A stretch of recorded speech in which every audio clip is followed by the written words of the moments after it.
नमस्कार दर्शक बंधु प्रत्येक गचर किछि ना किछि विशेष महत्व रही कहीं हिंदू धर्म रे पुरातन जुगरु गछ को देवता सह तुलना करा जायछि।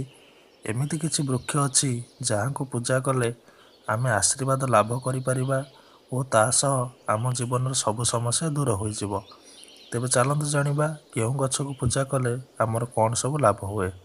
किंतु फ्रेंड्स वीडियो को जीवा पूर्व मोर गोटे अनुरोध जे आपण यदि एपर्यंत आम चैनल को सब्सक्राइब करना चैनल को सब्सक्राइब करनी पाखर बेल बटन को निश्चय प्रेस करूँ कहीं यही चैनल माध्यम आम आपण पाखे बहुत भल भल कथा पहुँचे था।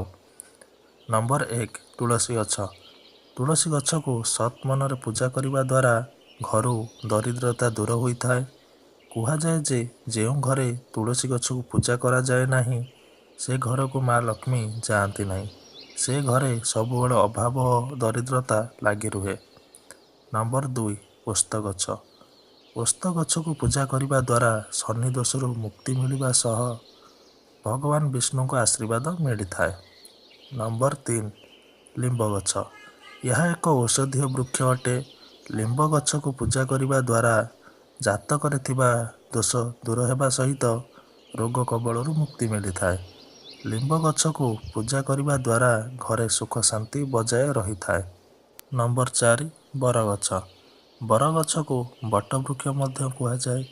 यही वृक्ष को पूजा करने द्वारा महिला माने अखंड सौभाग्य वर प्राप्ति होगा सहित संतान संतति समस्या मुक्ति पाई थांती। नंबर 5 अँला गछ। अँला वृक्ष को पूजा करने द्वारा लक्ष्मी प्रसन्न होती। यही वृक्ष को पूजा करने द्वारा धन संबंधी कौन सी समस्या न रहिबा सह प्रत्येक कार्य सफलता मिलता है। नंबर 6 बेलवृक्ष। यही गछर पत्र और फल भगवान महादेवंकर अत्यंत प्रिय होता है। बेल गछ को पूजा करने द्वारा चाकरी एवं व्यवसाय क्षेत्र में सफलता मिलता है।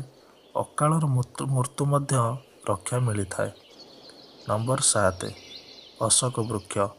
यही वृक्ष पूजा करने द्वारा सब प्रकार रोग शोक दूर होगा सह पारिवारिक जीवन सुख समृद्धि आसी था।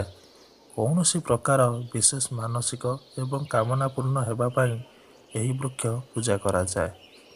नंबर 8 कदली गछ।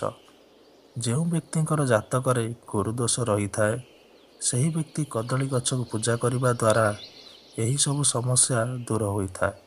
एवं जो मानकर विवाह रे समस्या देखा जाए यही वृक्ष को पूजा करने द्वारा शुभ फल मिलता है। तेज दर्शक बंधु आज तो आपण मैंने जानिले केउं गछ को पूजा कले आमको कौन सब लाभ मिले एवं आमको केउं केउं भगवान का आशीर्वाद मिले। मैं आशा करुँच आज भिडियोटी आपण मानक निश्चय भल लगी। जदि भिडियोटी भल लगी वीडियो को लाइक करूँ, वीडियो को कमेंट करूँ और आपण फ्रेंडशिप माध्यम निश्चय शेयर करूँ। नमस्कार, जय जगन्नाथ।